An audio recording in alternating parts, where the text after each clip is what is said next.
rising, my melanated bag family. Does that pineapple look like it's ready to harvest? Sweet Juicy Mama say it is because it's turning yellow. So we're going to pull that bad boy off today, hopefully. Pull the crown off and put the crown in some water, let it reroot, and throw it right back in the ground again. Talk about sustainable agriculture. Anyway, of the 200 or so pineapples out here we got going, 9 of them have started to bear fruit. So today's a exciting day out here at Black Acres of the Gambia. But I got to share with you a story that sort of touched my heart.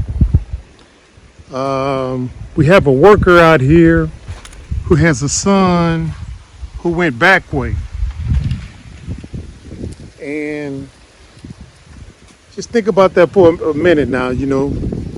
He risked his life to go overseas to work for the system. Black man, black woman, how do we get back on top? That definitely is not the way right there, going back way. And since he's there in the country illegally, they're threatening him. If he doesn't get his paperwork in order, they're going to fire him. You know what I'm saying? I'm surprised they're not threatening to send him back or deport him back to the Gambia. But anyway,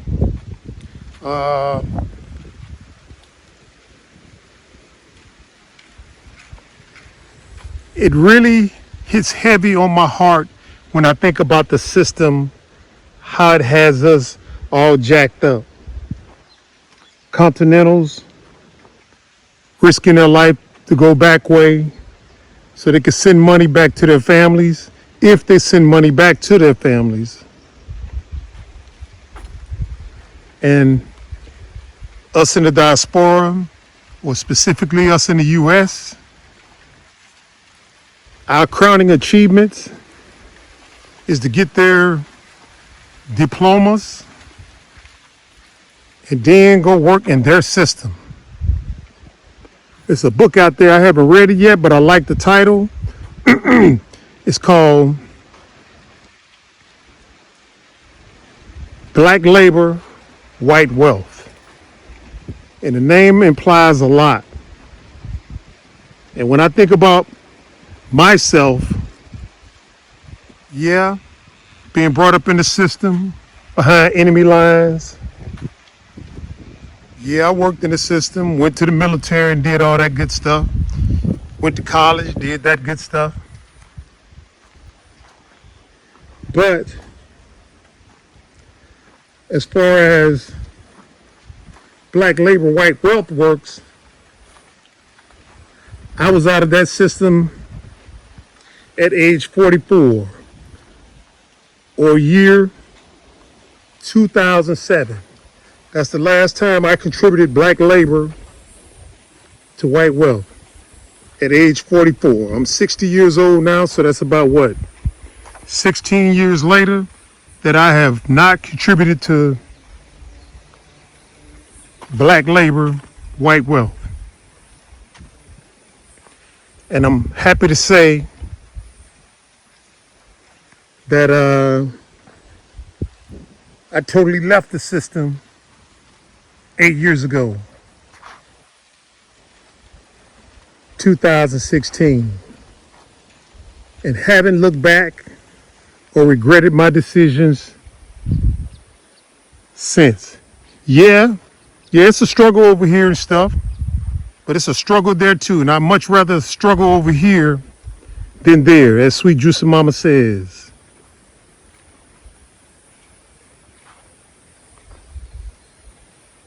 It's atrocious, the position that we find ourselves in as black folks.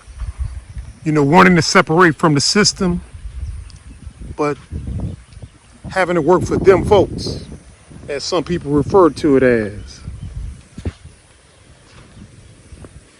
You know, I came over here with all kind of aspirations to do farming and starts a youth sports program, anything to create employment for people that look like us. But you know, we've hit some snags in the road, and right now we hire about 10 people on and off. And the guy that I was talking to you about, whose son has went back way, now if I didn't hire his father wouldn't be able to go to immigration over here, have the funds to pay for the necessary paperwork to get him the appropriate paperwork so he can stay in the country, and send him a mobile phone or whatever the case they do, remittances back to the Gambia. That's some kind of system, guys. My thing is, how do we get out of it?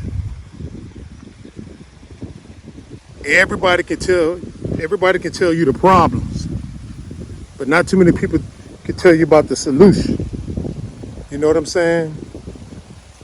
And my solution is we gotta vehemently oppose black labor, white wealth. Now, right now, Sweet Juicy Mama and I and the family that's over here, we're sitting on a pretty good position now. We got a decent income coming in on a monthly basis. It varies, but got a decent amount of income coming in. It will put us in, I forgot what it is, either the top 10 or 20% in the illusion. So we're doing pretty good now, but still we have children there that are susceptible to black labor, white wealth. And they don't have a problem with it. In spite of daddy's and mom's teachings throughout the years of self-employment, do your own thing, be independent of the system, they choose otherwise. You know, they can't say, well, that's the example that mom and dad showed us. Mom and dad didn't show you that. Mom and dad said struggle. No matter how bad it may appear, get yourself out of that. Because the day will come when you'll be a victim of black labor, white wealth.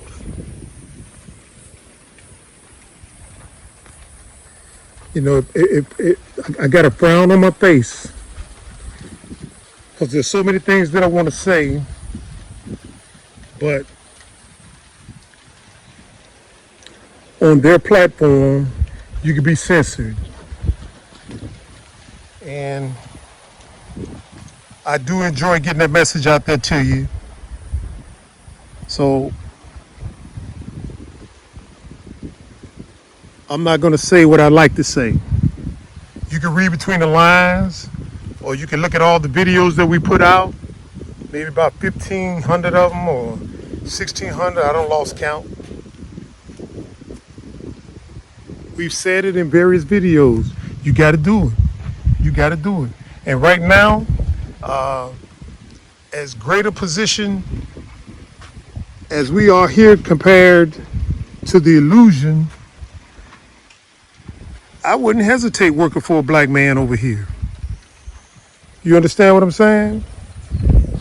I would not hesitate, even though I don't need it. But I don't want to fall victim to black labor, white wealth again in my life. And I hate that the kids are going through it, but it is what it is. So right now I'm a little upset at this topic. Let me take a breather, then I'll come back and finish it up. All right, family. It's so